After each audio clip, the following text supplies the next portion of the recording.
I froze at the doorstep, my heart racing as my husband snatched my baby from my arms. His cries cut through the silence, sharp and agonizing. My mother-in-law sneered, "You're not coming inside until you do what we asked." My knees felt weak, but I begged, "Please, don't do this." My husband gave a cruel smile, retreating into the house with my baby. "When you're ready to give me what I want, you know where to find us." The door slammed shut, leaving me outside in the cold, powerless and desperate. Moments later, the door creaked open again, and what happened next was even more terrifying. "Hello, my name is Eleanor Jackson. I'm 32 years old, and I own one of the most successful interior design companies in the country. Building my company from the ground up was no easy feat, but I poured my heart and soul into it, determined to make my dream a reality. I had always believed in hard work and perseverance, and my business was the living proof of those values. Life, I thought, had rewarded me for my efforts. 3 years ago, I met Nathan, the man who I thought was the answer to my prayers. We met at a charity gala organized by one of my high-profile clients. Nathan, with his charming smile and impeccable manners, caught my attention immediately. He seemed intelligent, thoughtful, and completely smitten with me. From the moment we exchanged pleasantries, he made me feel like I was the only person in the room. Our courtship was straight out of a romance novel. He would surprise me with flowers, plan elegant dinners, and even accompany me to my client meetings, claiming he wanted to understand the world I was so passionate about. He always said he admired my ambition and independence, and I believed him. Nathan appeared to be my perfect match in every way. When he proposed a year later, it felt like a dream come true. He went all out, arranging a candlelit dinner on the rooftop of a luxury hotel with the city skyline twinkling in the background. As he knelt down and held out the ring, tears welled up in my eyes. I thought I had finally found someone who appreciated me for who I was, someone who would stand by my side no matter what. Our wedding was a grand affair, attended by family, friends, and many of my business associates. It was the happiest day of my life, or so I thought. Nathan's promises of a bright future together filled me with hope. Little did I know, the man I had just vowed to spend my life with was hiding secrets that would soon shatter my world. As I walked down the aisle, surrounded by people cheering and celebrating our love, I couldn't help but feel a sense of pride and joy. I was confident that I had made the right choice. At that moment, I was sure that nothing could ever go wrong. But sometimes, the biggest storms come without warning. The honeymoon phase was blissful, or at least it seemed that way. Nathan continued to shower me with attention, and for a while, I believed I had truly found my happily ever after. We traveled, shared dreams, and started making plans for our future. But, like a mask slipping off a performer's face, Nathan's true nature began to surface. It started with small remarks, subtle comments about how much time I spent working or how a wife shouldn't have to worry about managing a business. I brushed them off, thinking he was just adjusting to our new life together. But the comments grew sharper, more cutting, until they felt like tiny daggers chipping away at my confidence. One evening, as we sat in the living room, Nathan brought up my company for the first time. "Eleanor," he began, his tone casual but his eyes calculating, "have you ever thought about letting someone else help you manage the business? You've worked so hard for so long. You deserve to take a step back." I smiled, assuming he was concerned about my workload. "Nathan, I love what I do. It doesn't feel like work to me."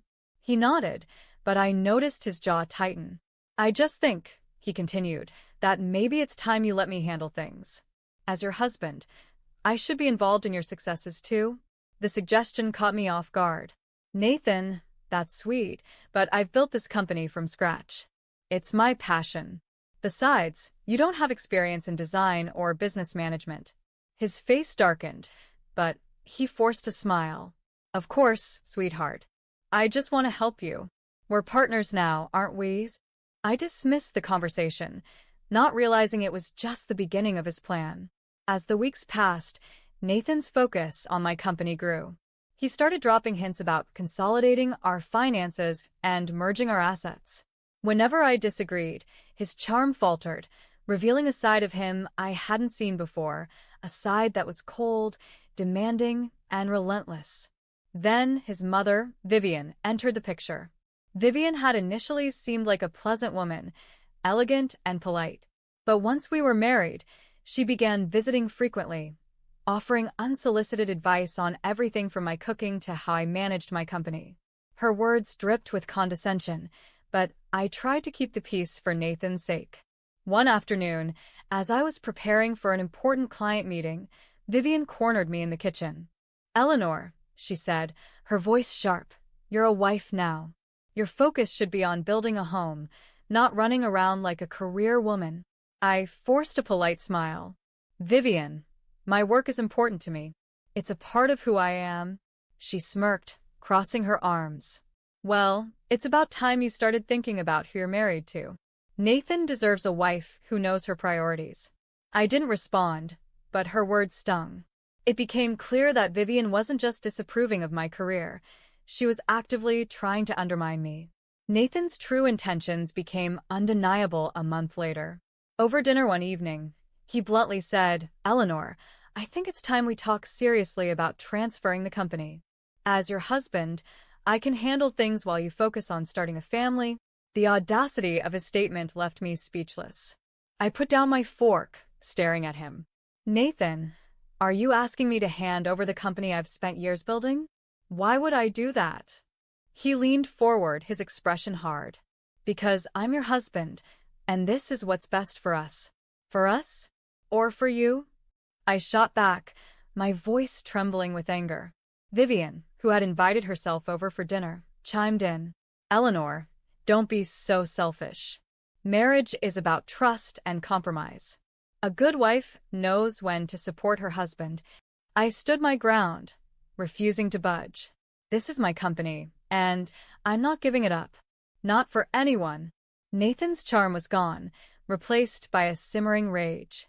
"You're making a mistake, Eleanor," he hissed.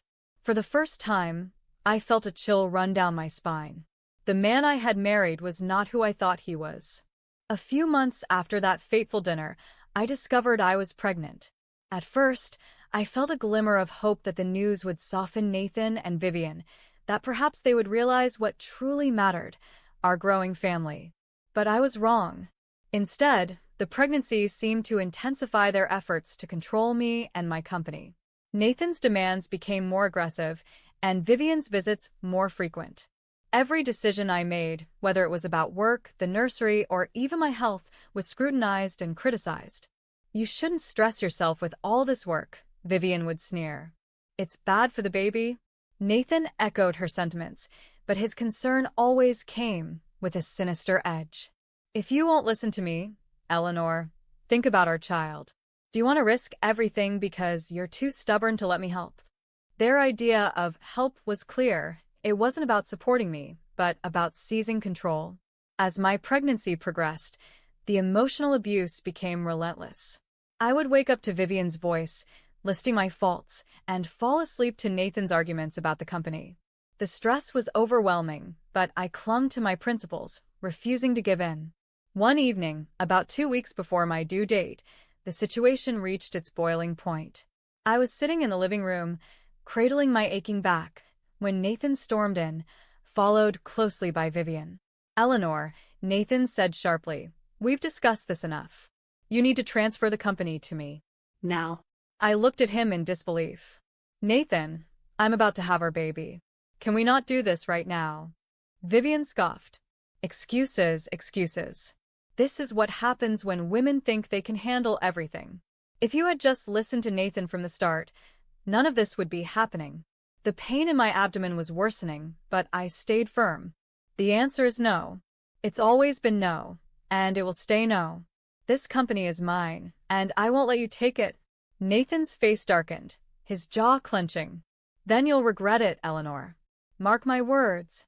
As the argument escalated, I felt a sharp, intense pain. I doubled over, clutching my belly. "Nathan, I think the baby's coming," I gasped. Instead of rushing to help me, he stood there unmoving.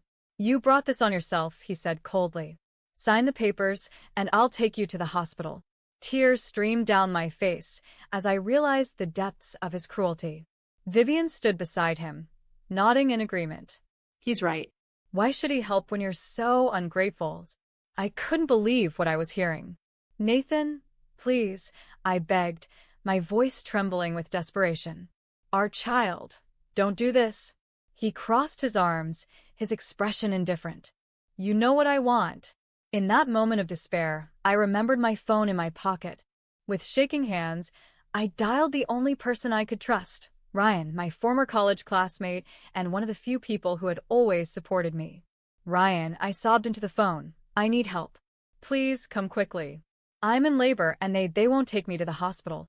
His voice was calm and reassuring. Stay where you are, Eleanor. I'm on my way. Within minutes, Ryan arrived, bursting into the house with a determined look on his face. He didn't spare Nathan or Vivian a glance as he helped me to my feet. You're going to be okay, he said softly, guiding me out the door and into his car. At the hospital, Ryan stayed by my side through every agonizing contraction. His presence was a beacon of hope, a reminder that not everyone in my life had turned against me. Hours later, I gave birth to a beautiful baby boy. As I held my son for the first time, I felt a renewed sense of purpose. No matter what, I would protect him. Nathan and Vivian had taken so much from me already, but I wouldn't let them take my child. After a few days in the hospital, I was finally discharged. Holding my newborn son, Liam, in my arms felt like a miracle. His tiny hands grasped my finger, and for a moment, I forgot all the pain and betrayal. He was my entire world now, and I vowed to protect him at all costs. Ryan drove us home from the hospital, and I couldn't thank him enough for everything he had done. You don't have to keep thanking me, Eleanor, he said with a kind smile. I'll always be here for you. His words were a comfort, but a sense of dread loomed as we pulled up to the house. Nathan and Vivian were waiting for me at the door. Their expressions were unreadable, but I knew this wasn't going to be a warm welcome. As I stepped out of the car, cradling Liam, Nathan's eyes locked on me, cold and calculating. Vivian stood beside him, her arms crossed, her face twisted into a scowl. We need to talk, Nathan said sharply, blocking the entrance. I hesitated, holding Liam closer. Can we do this later? I just got home with our baby, Nathan. No, he snapped. This can't wait. Nathan stepped closer, his voice dropping to a threatening tone. You need to sign the company over to me, Eleanor. Now. I couldn't believe what I was hearing. Nathan, I just had a baby. Can't you think about something other than my company for once? Vivian scoffed. Don't play the victim, Eleanor. You've had every opportunity to do the right thing, and you've refused. Now there are consequences. What consequences? I asked, my voice trembling. Nathan smirked, and before I could react, he reached for Liam. Until you do as we say, you're not getting him back. No, I cried, clutching Liam tightly. But Nathan was stronger, and with Vivian's help, they pried my son from my arms. Vivian held Liam as Nathan turned back to me. You're not coming inside this house until you agree to transfer the company. And you're not seeing your son until you do. I felt my knees buckle, tears streaming down my face as I pleaded with them. Please, Nathan, don't do this. He's just a baby, our baby. But they didn't care. Vivian sneered. You brought this on yourself, Eleanor. When you're ready to cooperate, you know where to find us. They slammed the door in my face, leaving me standing on the porch, broken and helpless. My world had just fallen apart, and the people I once trusted had turned into my worst enemies. I staggered back to Ryan's car, sobbing uncontrollably. He rushed to my side, placing a comforting hand on my shoulder. Eleanor, what happened? They took him. I choked out, barely able to form the words. They took Liam. They won't let me see him unless I give them the company. Ryan's expression darkened, his jaw tightening. This isn't over, Eleanor. We're going to fight this. They won't get away with it. His determination gave me a glimmer of hope. As he drove me to my parents' house, I realized I wasn't alone in this battle. I had someone I could trust, someone who believed in me. Sitting in the back seat, I wiped away my tears and looked out the window. Nathan and Vivian thought they had won, but they had underestimated me. I wasn't going to let them take everything from me. This was just the beginning of my fight to take back what was mine, my son, my company, and my life. The morning sunlight streamed through the windows of my parents' guest room, but it brought no warmth to the cold despair I felt inside. Liam's absence weighed heavily on my heart. I sat at the edge of the bed, clutching my phone, replaying the events of the previous day. Nathan and Vivian had crossed every line, but I wasn't going to let them break me. Ryan entered the room with a cup of coffee and a determined look. "I've been thinking all night," he said, handing me the cup. "Nathan and Vivian want you to feel powerless, but you're not. You have resources, Eleanor, and people who care about you. We're going to get Liam back and make sure they never hurt you again." His words were a lifeline in my sea of hopelessness. "But how's?" I whispered. "They have everything, the house, Liam. They even try to take the company." Ryan pulled up a chair and sat down across from me. "First, we get legal help. Your rights as a mother and the owner of that company are protected by law. Second, we make sure you're safe. They've already shown they're willing to cross boundaries, so we need to be prepared for anything." Later that day, we met with Amelia Walker, an attorney Ryan had contacted on my behalf. Amelia was sharp, confident, and unflinching in her assessment of the situation. "Here's what we'll do," Amelia began, pulling out a notepad. "First, we file an emergency custody order. Liam is your child, and no court will side with a father who uses a baby as leverage. Second, we'll protect your company. We'll lock down your assets and make sure Nathan can't touch a dime." Her confidence bolstered my spirit. "And what about Nathan and Vivian's?" I asked. Amelia's expression hardened. "Their actions border on criminal coercion and abuse. We'll pursue legal consequences for both of them." Over the next few days, I worked tirelessly with Ryan and Amelia. We collected evidence, text messages, emails, and even video recordings of Nathan's manipulative behavior. Ryan was by my side every step of the way, offering not just his assistance, but his unwavering belief in me. "You're stronger than you realize," he said one evening as we sorted through documents. "Nathan and Vivian underestimated you. That's their mistake." For the first time in weeks, I felt a flicker of hope. The first hearing for custody was scheduled within a week. As I walked into the courtroom, my nerves were frayed, but Ryan's presence gave me strength. Nathan and Vivian sat across the room, their expressions smug, as if they believed they had already won. But Amelia was prepared. She presented a compelling case, detailing Nathan and Vivian's emotional abuse and their attempt to use Liam as leverage.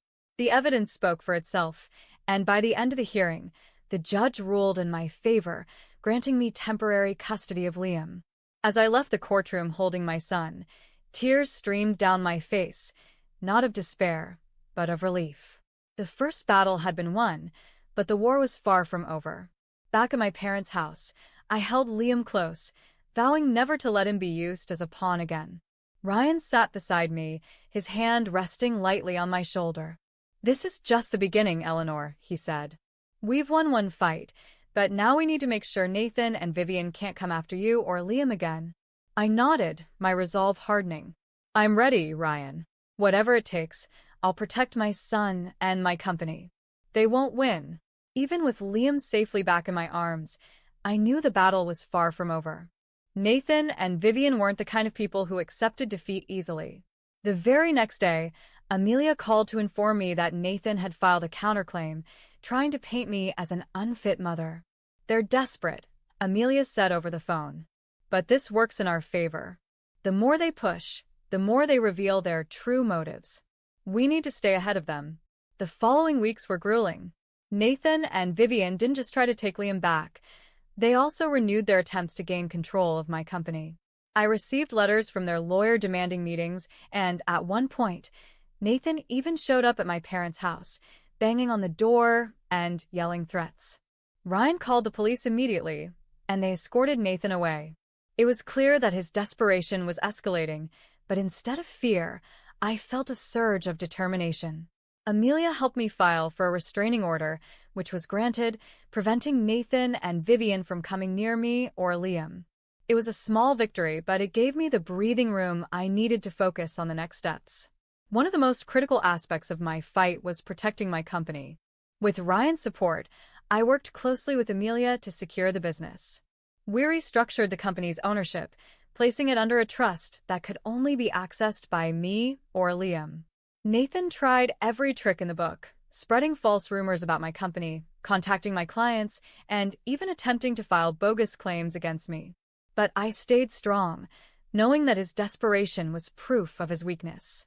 The custody and divorce trials were scheduled for the same week. The courtroom was tense as Nathan and Vivian sat across from me, their lawyer trying to spin a narrative of me as a selfish and absent mother. But Amelia was relentless. She presented a timeline of events showing how Nathan and Vivian had emotionally abused me during my pregnancy, denied me medical help, and even taken Liam from me. The judge's expression grew colder with every piece of evidence. When it was my turn to speak, I stood up and faced the courtroom with confidence. I trusted Nathan with my heart, my life, and my future. Instead of being a partner, he tried to take everything from me, my child, my company, and my dignity. I will not let him continue to hurt me or my son.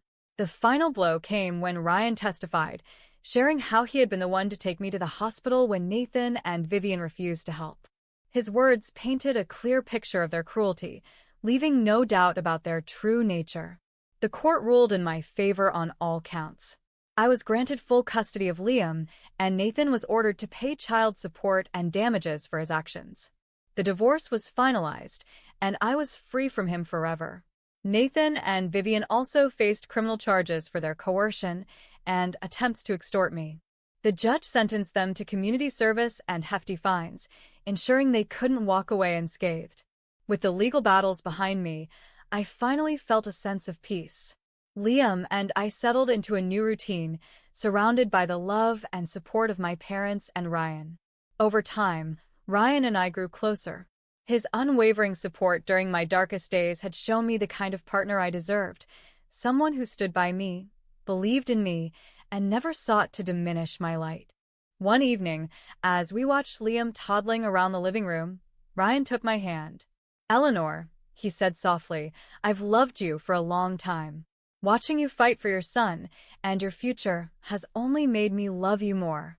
Will you let me be a part of your life, not just as a friend, but as a partner?" Tears filled my eyes as I nodded. "Yes, Ryan. I'd be honored." Nathan and Vivian had tried to break me, but they had failed. I emerged stronger, with my son in my arms, my company thriving, and a future filled with hope. Ryan and I married a year later in a small, intimate ceremony. Standing at the altar with him and Liam by my side, I finally felt the happiness I had once dreamed of. This was my new beginning, a life built on love, strength, and resilience. If you enjoyed this story, please like the video, share your thoughts in the comments below, and don't forget to subscribe to our channel for more inspiring and captivating stories. Your support means the world to us and helps us create even better content for you. Thank you.